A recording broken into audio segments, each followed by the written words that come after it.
Hey guys, it is February 7th, 2016. We are going to get into, we're in the book of Mark, and we're going to read chapter 4, the parable of the sower. As we were saying before, the chapters are not as long as the other gospels.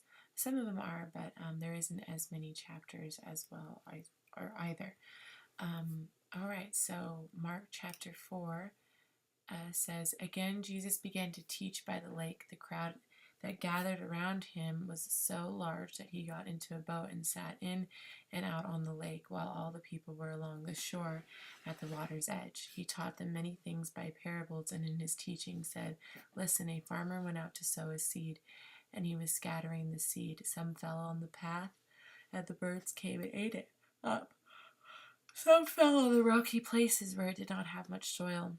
It sprang up quickly because the soil was shallow. But when the sun came up, the plants were scorched and they withered because they had no root. Other seeds fell among the thorns, which grew up and choked the plants, so that they did not bear grain. Still other seed fell on the good soil. It came up, grew, and produced a crop, some multiplying 30, some 60, some 100 times. Then Jesus said, Whoever has ears to hear, let them hear. When he was alone, the 12 and those around him asked him about the parables. He told them, The secret of the kingdom of God has been given to you, but to those on the outside everything is said in parables, so that they may be ever seeing but never perceiving, and ever hearing but never understanding. Otherwise they might turn and be forgiven. Then Jesus said to them, Don't you understand this parable? How then will you understand any parable? The farmer sows the word. Some people are like seed along the path where their word is sown. As soon as they hear it, Satan comes up and takes away the word that was sown in them. Others, like seeds sown on rocky places, hear the word at once, receive it with joy. But since they have no root, they last only a short time. When trouble or persecution comes because of the word, they quickly fall away. Still others, like seeds sown among thorns, hear the word. But the worries of the life and deceitfulness of wealth and desires for other things come in the choke of the word, making it unfruitful. Others, like the seed sown on good soil, hear the word, accept it, produce a crop, some 30, some 60, some 100 times what is sown. Also, he said to them, Do you bring in a lamp to put it under a bowl or a bed? Instead, don't you put it on its stand. For whatever is hidden is meant to be disclosed, and whatever is concealed is meant to be brought out into the open. If anyone has ears to hear, let him hear that. Consider carefully that you hear, he continued. Consider carefully what you hear, he continued. With measure you use it, it will be measured to you, and even more. Whoever has the will be given more. Whoever does not have, even that they have will be taken from them.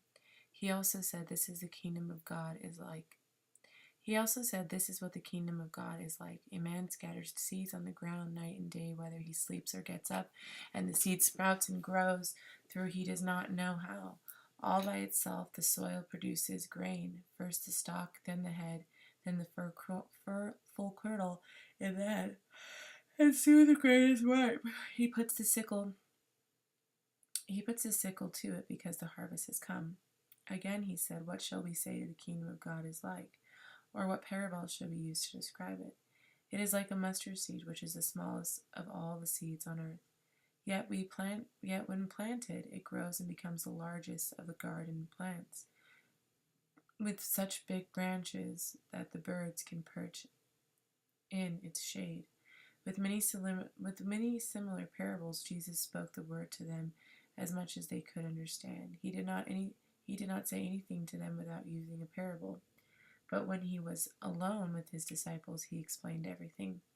That day, when the evening came, he said to his disciples, Let us go over the other side. Leaving the crowd behind, they took him along just as he was in the boat. There were also other boats with him. A furious squall came up, and waves broke over the boat, so that it was nearly swamped. Jesus was in the stern, sleeping on the cushion.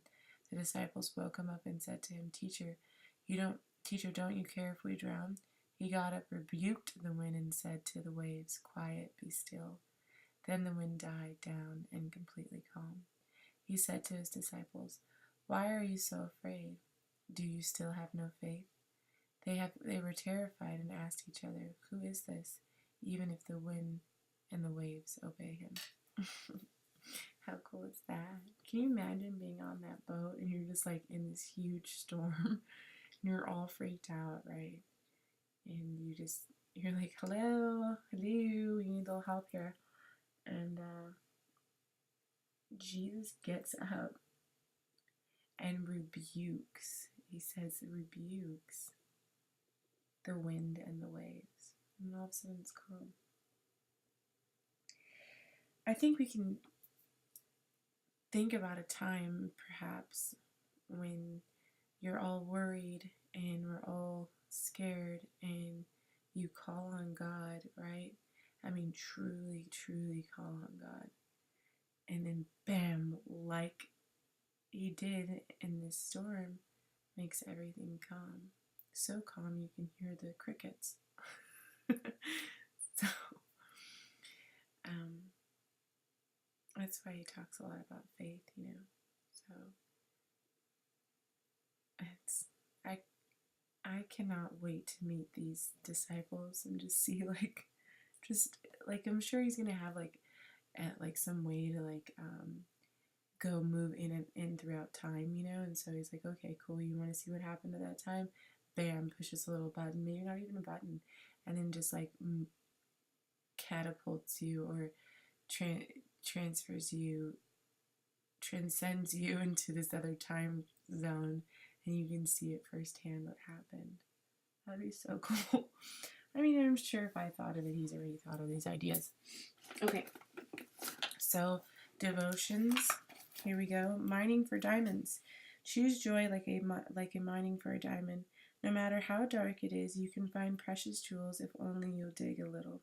List your gratitudes. You're alive, you're loved, you can love others. Most likely you have a roof over your head and food on the table, and that's just a start. Remembering your gratitudes is the key to joy.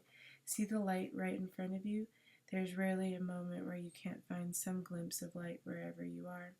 Imagine what makes you joyful. Time with your sweetheart, your children, your pets, chocolate cake, large pizza, sleeping in, water skiing, you name it. Sing a joyful song. Your favorite pop tune, church hymn, a song from your childhood. Try it, it works. There's no denying the darkness within the mind. It's how you spend your time down here that will determine your joy. The light shines in the darkness, and the darkness has not overcome it. John 1:5. Laughter. Norman Cousins suffered from an illness that often left him in a searing pain. However, he discovered a natural way to address it. He realized that laughter releases endorphins, a natural painkiller and pleasure inducer, and as little as 10 minutes of strong belly laughter could give him much as 2 hours of the pain-free sleep. It is said that laughter is a result of collision between what we expect and what we don't. Outrageous behavior, uncomfortable situations, a joke that sends us in a direction with a punchline sends us reeling in another direction. Laughter is a natural response to what seems too outrageous or impossible, and isn't that often what you face in daily life? The very challenges and absurdities that you face are often no different than some ridiculous comedy sketch. Laughter is simply a way to release yourself from your burden and mastering life's absurdities. So have a good laugh. Like Norman Cousins, you may find freedom from the pain. A cheerful heart is a good machine, but a crushed spirit dries up the bones. Proverbs 17:22. Cool. Anyway, that's under 10 minutes. Alright, thank you guys. Have the best, blessed day. And I hope that you got something out of that, because I know I did. Tune in tomorrow for Mark chapter 5. Thank you. Be blessed.